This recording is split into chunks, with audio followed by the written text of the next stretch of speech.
Bonjour à tous, j'espère que vous allez bien, que vous passez une belle journée. Voilà, une question qu'on me pose souvent, c'est finalement comment on fait pour les vins, quels sont les vins à vin. Et je crois que tout le monde c'est déjà au courant qu'on ne devrait jamais tenir un verre à vin de cette manière. Évidemment, ce serait vous priver des saveurs spécifiques que les vins ont à vous offrir. Alors idéalement, on va toujours vouloir tenir son verre à vin par le pied, de cette manière, ou bien par la cime. D'ailleurs, c'est pour cette raison qu'on fait toujours, mais on a toujours des verres à vin sur des pieds. Il faut savoir que le verre à vin est un outil qui permet le contrôle de la température des vins au moment où ils ont été servis. Par exemple, si je servirais un vin rouge trop frais, ce serait l'opportunité de le tenir entre les doigts de cette manière et de pouvoir augmenter la température, encore une fois, servie trop fraîche, pour atteindre sa température adéquate d'appréciation. Si dans le cas contraire, j'ai servi un vin pour être apprécié frais, tel un blanc, un rosé, on voudra simplement éloigner sa paume de la bulle, ce qui permettra de garder l'intégrité de sa fraîcheur, donc de ses saveurs.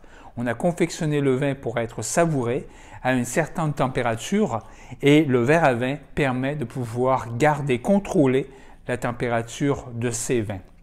Une autre chose aussi qu'on me demande souvent, d'abord, qu'est-ce qu'on doit retrouver? Quelle sorte de verre à vin est l'idéal? J'en ai déjà quelques-uns devant moi. Un que j'utilise moi pour les ateliers, ce sera les verres Inao.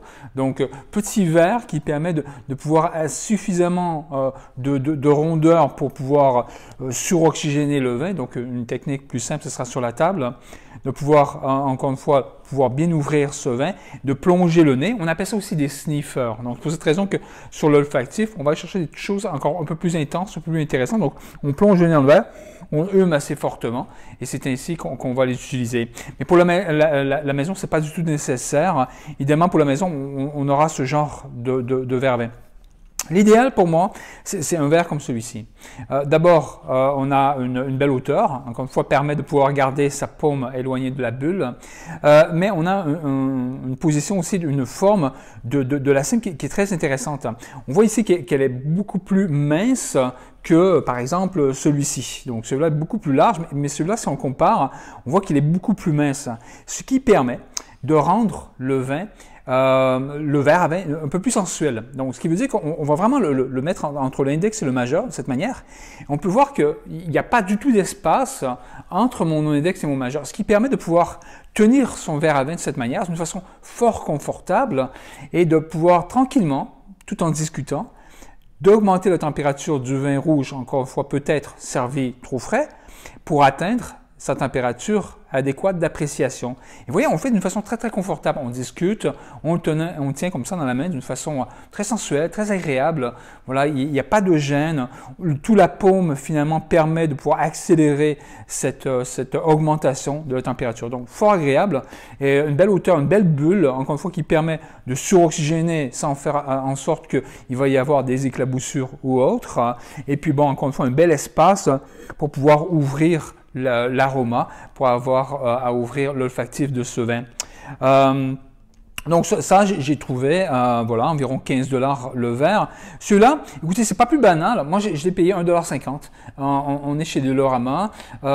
Pour un blanc, donc, vraiment les blancs, il n'y a pas de nécessaire. On voit déjà là que c'est pas du tout la même tenue. Hein. Il y a vraiment une très grande distance là, avec mon index et mon majeur. Donc c'est pas la même chose, c'est pas la même tenue, c'est pas aussi agréable, c'est sûr. Mais pour un verre de tous les jours, assez solide, donc on peut facilement mettre au lave-vaisselle ou autre, mais faites attention aux odeurs. À un moment donné, là, on va voir qu'il y a une odeur qui se crée. Alors, peut-être à la main, ce sera encore beaucoup l'idéal. Et voilà, donc 1,50 $. Et puis, on ne peut pas vraiment se tromper. Et puis, bon, il va très bien faire l'affaire. La forme est fort agréable. Donc, très sympa. Et on va avoir aussi la flûte.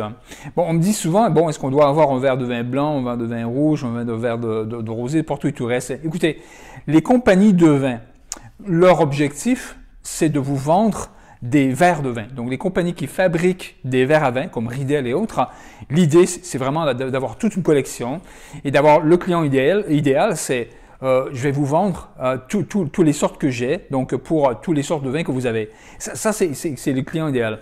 C'est pas du tout nécessaire. Moi, j'en ai une seule sorte, voilà, tout simplement celui-là, ou bien encore plus celui-là, sur une utilisation quotidienne.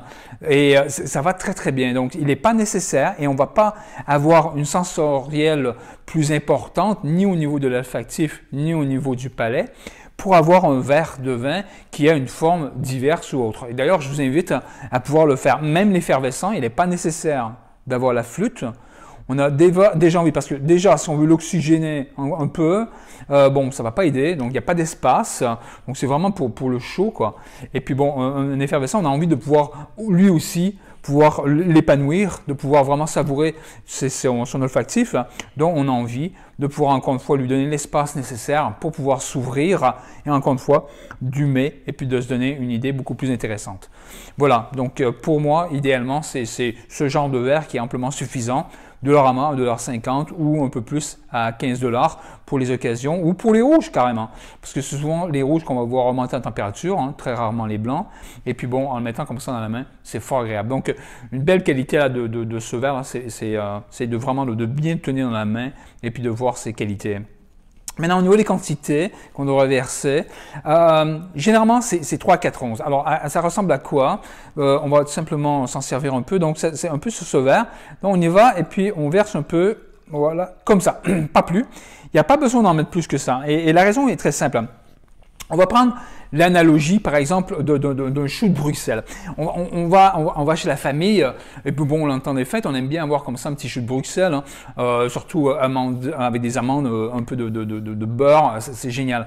Mais c'est pas le goût de tout le monde, et c'est pas quelque chose qu'on va couramment avoir le palais pour, hein, parce que c'est quelque chose qu'on va goûter plutôt rarement. Alors, tu vois la tante là qui arrive, qui nous en sert dans notre assiette avec une quantité qui finalement ne nous plaît pas tellement, parce que mon palais n'est pas vraiment prêt pour ce genre de saveur, hein, parce que bon, le chou de Bruxelles, c'est une saveur qui s'acquiert. Et là, bah, tranquillement, lors de mon repas, je vais le voir là qui va se refroidir et il sera encore moins en moins intéressant de pouvoir le faire. Pour le vin, bah, on prie qu'on les paie déjà, et puis bon, par respect pour le vigneron qui a travaillé à le faire, de pouvoir se faire remplir un verre et de se dire je dois le terminer puis vers la fin ce ne sera pas les meilleurs parce que là ce sera en température pièce, bah ça donne pas trop envie quoi. Donc on n'est pas obligé d'imposer à nos invités les saveurs que nous on apprécie. On doit respecter nos invités, donc on amène petite quantité. Là, c'est 4 onces, donc 120 ml. Moi, je vais descendre à 50. Et puis, si ça leur plaît bien, et s'ils l'ont terminé dans un temps que je vois raisonnable, bah, je vais leur dire, est-ce que vous en désirez encore un peu? Là, la température, elle sera exactement la même température de départ. Donc, idéalement, si c'est un rouge, un 12 degrés Celsius, on en sert. Donc là, on l'a à son optimum, ce qui veut dire la température idéale d'appréciation. Parce que dès qu'on le met dans le verre, on vient de perdre 2 degrés. Là, ça tombe sur déjà 14 degrés. Max 15-16 degrés, c'est amplement suffisant. Donc, il est mieux, il est préférable d'avoir un rappel, de pouvoir s'en reverser, que de se dire que finalement, on a rempli, puis vers la fin, bah, c'est plus ce qu'il était, quoi. Donc, idéalement, c'est de la manière de pouvoir le faire. Donc voilà, c'est ce que j'avais à vous donner comme aujourd'hui pour le vlog. Et puis, si vous avez des questions, n'hésitez pas à pouvoir les poser. Et n'oubliez pas, hein, thumbs up sur Facebook ou bien de pouvoir aller sur la souscription sur YouTube. Donc, les deux sont tout à fait valables. Et couramment, comme ça, je vais continuer à vous donner des astuces et comme ça, des trucs là au niveau des vins. Donc, je vous souhaite une très bonne fin de journée et je vous espère à très bientôt. Au revoir.